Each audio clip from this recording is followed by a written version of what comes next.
5 निकम्मों ने डुबाया, भारतीय टीम का नाक कटवाया, इस सीरीज को हरवाने में बड़ी भूमिका निभाया। भारतीय क्रिकेट टीम को जब 3-0 से सीरीज हार मिल चुकी थी और आखिरी टी20 मुकाबले में टीम इंडिया जब मैदान पर उतर रही थी, तो सबको यह उम्मीद थी कि कम से कम साउथहैम्पटन एक ऐसा विकेट है जहां पर भारतीय टीम कुछ अच्छा क्रिकेट खेल करके 4-1 4-0 के बजाय 3-1 से अगर सीरीज हारेगी, थोड़ा बहुत सम्मान जो अभी तो खत्म हो चुका है वो बचा लेगी और नंबर 1 की जो टी20 रैंकिंग है वो भी बच जाएगा। लेकिन 2022 के फरवरी महीने में भारत पहली बार जब नंबर 1 पर टी20 रैंकिंग पर आया था, तब से लेकर इन 4 सालों में भारत 2 बार टी20 वर्ल्ड कप जीत गया। लेकिन अपनी टी20 रैंकिंग का जो नंबर 1 स्पॉट था उसको गंवाया नहीं था। लेकिन इंग्लैंड के हाथों हम हार करके, और उसमें रोल एक आयरलैंड सीरीज का भी रहा, हमने वो टी20 रैंकिंग भी गंवा दी। अब ऐसे में सवाल ये बनता है कि आखिरकार ऐसा क्या हुआ कि भारतीय क्रिकेट टीम अचानक से जो है वो अर्श से फर्श पर आकर गिर गई है? क्या ये रातों रात हुआ है? आखिरकार वो कौन सी वजह रही जिसके वजह से ये परेशानी भारतीय टीम की बढ़ती गई है? हम ऑस्ट्रेलिया में 2022 में जब टी20 वर्ल्ड कप हारे थे, वहां से हम बाहर हो गए थे, इंग्लैंड ने हमें हरा कर बाहर किया था। उसके बाद जब हम आए थे नंबर 1 की रैंकिंग पर, तब से लगातार भारतीय टीम जो है टी20 की तैयारी 2024 की कर रही थी। इस बीच भारतीय टीम टी20 बायलैटरल्स भी खेल रही थी, आईपीएल भी खेल रही थी, भारतीय प्लेयर्स आईपीएल भी खेल रहे थे, और उसके बावजूद भी हम बाकी मैचेस लगातार जीत रहे थे, कभी लगातार सीरीज हम नहीं हारे। और जब से सूर्य कुमार यादव कप्तान बने 2024 टी20 वर्ल्ड कप के बाद से, तब से तो भारत कोई सीरीज हारा ही नहीं था। लेकिन लगातार हार पर हार, हार पे हार होता चला गया। तो ये जो मुकाबला रहा, इसमें तो भारतीय टीम को 5 निकम्मों ने डुबाया ही डुबाया, लेकिन ये पूरी सीरीज को डुबाने के लिए बहुत सारे निकम्मे एक साथ मिले। वो सब पर मैं डिटेल में बात करने वाला हूं, और फिर आगे क्या हो सकता है उस पर भी बताऊंगा मैं। जरा सोचिए, टीम 11 प्लेयर्स की होती है, 15 का स्क्वाड होता है, लेकिन इस टीम को मैनेज करने का काम कप्तान के साथ साथ मैनेजमेंट का भी होता है, कोच का भी होता है। अगर आप 5वें टी20 मुकाबले को देखेंगे, तो 4 प्लेयर्स ऐसे रहे जिन्होंने अकेले दम पर इस मैच को भारत की झोली से दूर कर दिया। सबसे बड़ी बात होती है कि आपकी बल्लेबाजी को आप तब दोष देते हैं जब आपके गेंदबाजों ने अच्छा काम किया हो और आपके बल्लेबाज डुबा रहे हैं, जो कि पहले 4 टी20 में और आयरलैंड के खिलाफ सीरीज में दिखाई दिया, जहां गेंदबाजों ने अच्छा काम किया बट बल्लेबाजी हमारी चली ही नहीं। लेकिन अगर 5वें टी20 आप देखेंगे तो उसमें पैटर्न समझ में आएगा कि अलग था। हमारी गेंदबाजी में अर्शदीप सिंह और प्रसिद्ध कृष्णा को छोड़ दिया जाए, इन दोनों ने 8 ओवर में मिलकर के यही कोई 71 रन के आसपास का स्कोर जो है उन्होंने दिया था। 71 रन दिए थे, ये 9 के नीचे का इकोनॉमी रेट था इनका। लेकिन उसके अलावा भारत ने जिन 4 गेंदबाजों का इस्तेमाल किया, या यूं कहें कि 3 गेंदबाज थे और एक गेंदबाज का ओवर पूरा करवाने के लिए 1 ओवर डलवाया गया सूर्यांश शेडगे का शिवम दुबे से।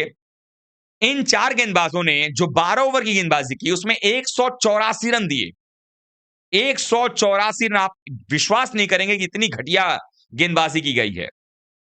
4 ओवर में 60 रन वॉशिंगटन आपके खा जा रहे हैं वहां पर गेंदबाज की। अगर मैं बात करूं हमारे प्रिंस यादव, और कारण यह है कि प्रिंस यादव के खिलाफ आपकी फील्डिंग बड़ी खराब रही।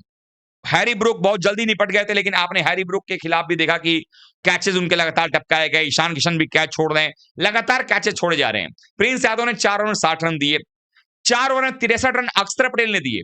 कोई विकेट अक्षर को नहीं मिला।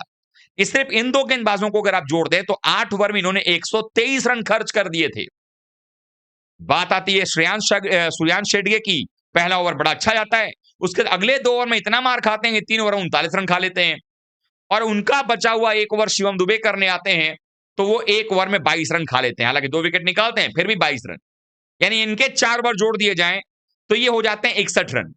अब इन 4 गेंदबाजों के 3 4-4 ओवर के स्पेल को अगर मिला लिया जाए, सूर्यांश और शिवम को मिला करके एक स्पेल हो गया 4 ओवर का, वो उसमें पड़ जाते हैं 4 में 61, 4 में 60 प्रिंस यादव, अक्सर 4 में 63, यानी प्रिंस 4 में 60, सूर्यांश और शिवम मिलाकर के 4 ओवर में 61 और अक्सर 4 में 63। इनके आप ओवर जोड़ लीजिए, 60 और 61 हो गए 121, और 63 184 मैंने बताया।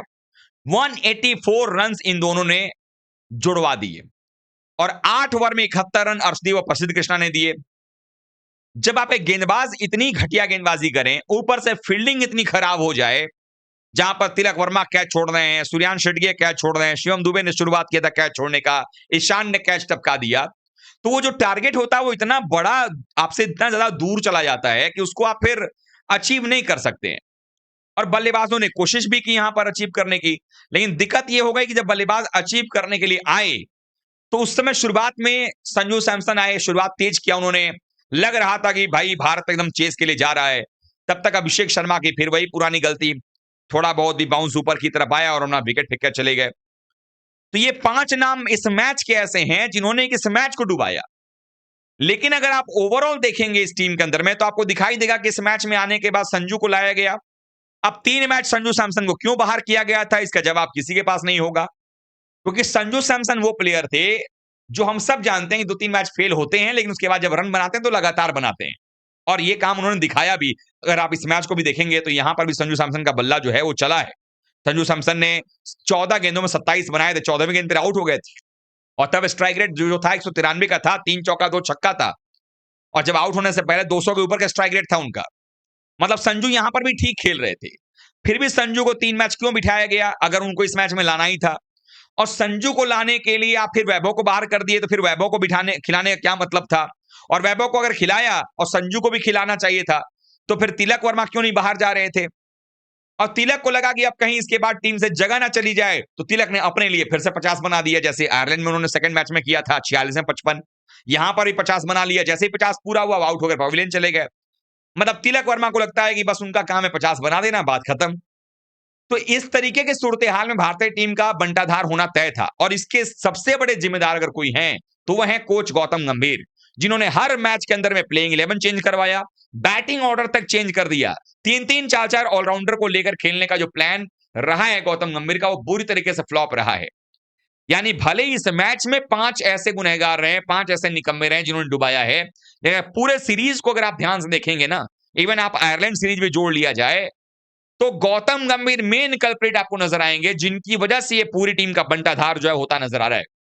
सोचिए, जो इंग्लैंड की टीम कभी भी भारत को 2 या उससे ज्यादा वाले मैच के टी20 सीरीज में हरा नहीं पाई थी 14 सालों में, वो टीम 5 मैच की सीरीज में 4-0 से हमें रौंद गई। फरवरी 2022 में हम पहली बार नंबर 1 बने थे टी20 रैंकिंग में। 4 साल से ज्यादा का वक्त बीत गया था, लेकिन यहां पर हम हार करके वो रैंकिंग भी गंवा चुके हैं। हम 2 सप्ताह के बाद हम वापस रैंकिंग में टॉप पे आ जाएंगे, क्योंकि हम जिम्बाब्वे को हरा देंगे।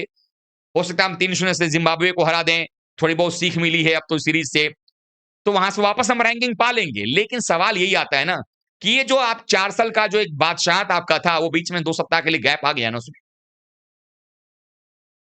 तो ये दिखा रहा है, ऐसा नहीं है कि हमारी टीम जो है वो खराब है, ऐसा नहीं है कि हमारी टीम बिल्कुल घटिया है या इंग्लैंड से हम नहीं हार सकते, या इंग्लैंड हमसे कभी ऐसा नहीं हारा है। इंग्लैंड भी हमारे घर आया था लास्ट ईयर, हमने उसको 4-1 से हराया था।